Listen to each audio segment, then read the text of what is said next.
The next thing we're going to be talking about for On Crusade episode 1 is going to be the news that just broke about Matt Fradd getting purchased, or Pints with Aquinas being purchased by the Daily Wire. And, that has been very, very controversial. A lot of people have different feelings about it. I'm not a fan. A lot of people who I respect are fans. Keith Nestor was a big fan of it. Here's my main issue. Matt Fradd has consistently not been willing to talk about what we will call difficult topics.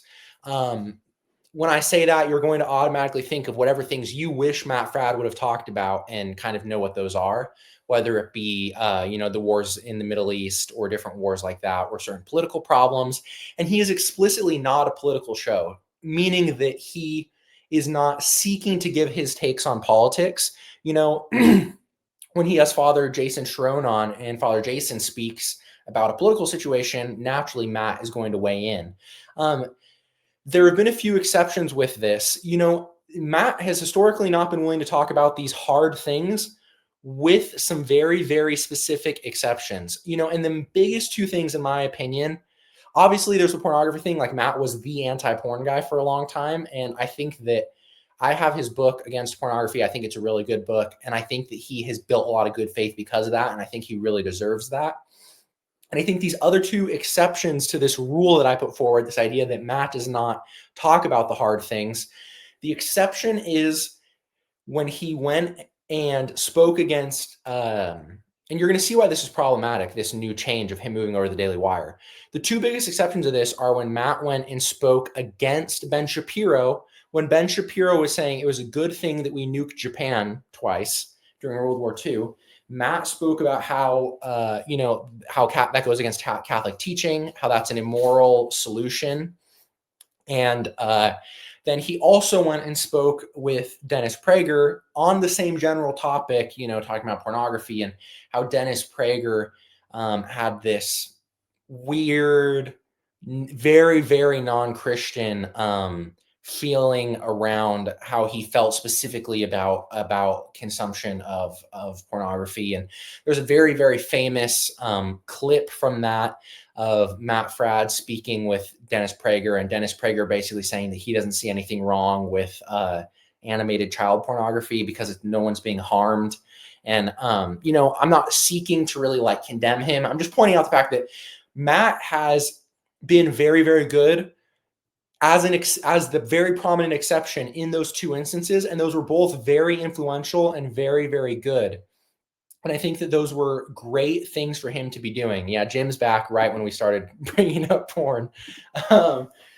And so I want to give him his flowers for that. And I really want to put forth that I do respect Matt Fradd for being willing to speak about those, because it's funny, right after he had brought it up, somehow World War II came up with one of my grandmas, and I brought up a lot of the problems of World War II. And she just couldn't fathom the idea that I didn't think it was good to nuke Japan. And so Matt does deserve, he does deserve respect for that. I think a lot of people wish that Matt would talk like that more often. I think that, in my opinion, when he is being the most effective and when he is achieving the most good is when he is speaking on things like that. I think that Matt Fradd speaking against the nuking of Japan, I think that Matt Fradd speaking against Dennis Prager on pornographic content, I think those are two of the best things he's done. Let's say if they were done in the last 2 years, those are probably the two best things he's done, in my opinion. And so I think he does good when he talks about those things. And I think, Majorian says it's when he's at his best. I think that, that's when he has done his best. And I think that as the general level, the general rigor with which Pints with Aquinas is being conducted from a intellectual perspective, in my opinion, has gone down over time. So I think that when I first started watching Pints with Aquinas 5 years ago, I think 2019, that's 5 years ago, I think. I think that it was Pints with Aquinas. Matt would say, well, oh, you brought this topic up. St. Thomas says this, St. Thomas says that. And you can see when another good example of an exception to this idea that Matt doesn't handle the hard topics is, and I think that the trans thing, is a bad example because I think everyone is inherently repulsed by the trans stuff. So it's an easy battle to fight. But I think that it was a good example of a time when he did do something good. Was when he had gone with that person who had like gone up to ask him a question at a live event. He did a really good job confronting that. And so, and then he will say things like things will slip. I think I would agree with Taylor Marshall on a lot of stuff, things like that. But he's never going to have Taylor Marshall on, and that's a good example. Taylor Marshall is not a controversialist. Taylor Marshall is not, good luck finding something to seriously condemn Taylor Marshall on. He's not an extremist, especially politically. He just released his book on politics, Christian Patriot, and it is by no means an extremist manual. And yeah, so it's all the same 5 unproblematic guests: Jason Everett, Chris West. Well, problematic for some ways, but generally from a broad cultural perspective, unproblematic. And then Daily Wire, Jewish people, Protestants, Orthodox.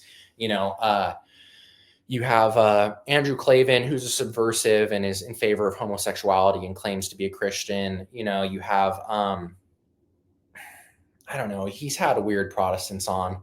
He's had Orthodox. I don't have a lot of problem with the Orthodox he's had on personally. I'm not like a huge Orthodox hater. I do also want to give Matt the benefit of the doubt where I just don't think he has like an extremist bone in his body. I genuinely don't think that Matt Fradds has this extremist mindset. And so I don't want to hold that against him. I don't think that he's necessarily sitting there and going, I'm gonna say this, even though I think this, because this is who's paying me. I don't think he does that. I think that he is an honest person. But I do think that ultimately the fact that he's now at the Daily Wire, there are, like Anthony said, there are certain people Matt is not going to have on now. There are certain topics that whether or not Matt thinks to himself, I cannot speak about this, he will inherently feel less like speaking about certain topics. Yeah, he couldn't have Wagner on, for example. He could not, because Taylor Marshall acknowledges the problems that are happening with the people of the Old Covenant, and he acknowledges the problems that are happening in the Middle East. He's especially not going to have Taylor Marshall on now. You could take someone like Kennedy Hall, who acknowledges these and doesn't talk about them. He's not going to have someone like that on. Not to mention the fact that, Matt Fradds and a lot of the people in his world exist specifically in the church, and there's nothing wrong with that. And because his show is specifically Catholic, it stays within that. To them, an extremist is like a TLM onlyist or like a sedevacantist. And to me, because I care so much more about politics, there's that's still extreme in a certain way. But like if a sede agrees with me on all my politics, like he and I can be friends. Tommy and I can go to a bar and get drinks together, and it's like not problematic for us. I have people who are like, why would you ever speak to a sede? They're going to lead you down the steps to perdition or whatever. Like I don't feel that way personally. And I'm not saying putting this on Matt or anything, obviously. So Matt's never been political. You should kind of assume in his favor that he's going to push forward and that he is going to do his best to be as honest as he ever has been when he was independent. But I think the issue is that I can trust that Matt Fradds is going to work hard to be independent. I can trust that Matt Fradds is working hard to be as truthful as he ever was. But I'm sorry, I do not trust Ben Shapiro. I do not trust the people at the Daily Wire. I don't trust the people who got rid of Candace Owens for saying Christ is king. I don't trust the people who, when Nick Fuentes was a child, went and condemned him for asking questions about Israel. I don't trust Ben Shapiro, who said hands up, don't nail about the crucifixion of Jesus Christ. I don't trust Ben Shapiro, who is a subversive, who does not believe in Christianity. I do not trust him to give Matt Fradds the freedom that he's claiming he's going to give him. Clearly, there was a lot of tension for a long time between Candace Owens just for being friends with Kanye West when he started going crazy. And so because of that, what makes you think that there is not going to be a equal amount of pressure from someone being pushed on someone like Matt Fradds? And Matt Fradds has serious moral obligations as a Catholic. Is Matt Fradds going to tell Ben Shapiro, no, Ben Shapiro, it is wrong to nuke Japan, when he's getting his checks written by Ben Shapiro? I would like to think I will say in Matt's favor that I think he would do that. The question is, what would Ben Shapiro's response be? And it's not that Matt would be choosing not to make that decision, but to what extent is he going to be influenced not to make that decision inherently in his subconscious? Is he going to think, this just isn't worth worrying about? Ben is my guy. This isn't worth worrying about. Ben is my boss. This isn't worth thinking about. Ben is my friend. Whatever, right?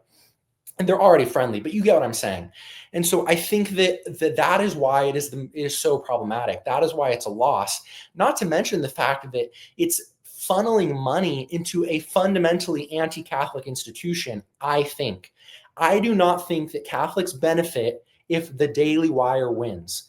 One of the accepted ideas of working at the Daily Wire is an accepting of the two-party political structure in America. It is an accepting of American political orthodoxy.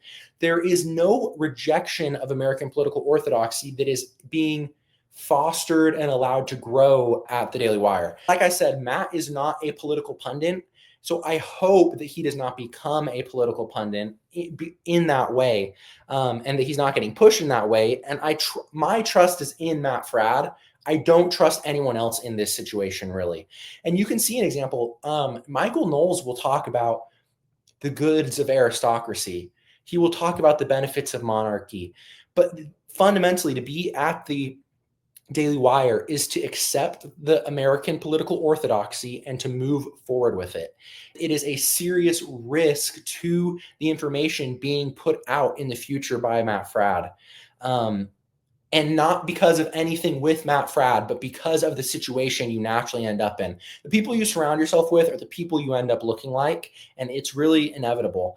And I'm going to give Matt the benefit of the doubt, and I'm going to wish the best towards him. I don't ultimately think he really has a final say over what ends up happening, and I think that's unfortunate.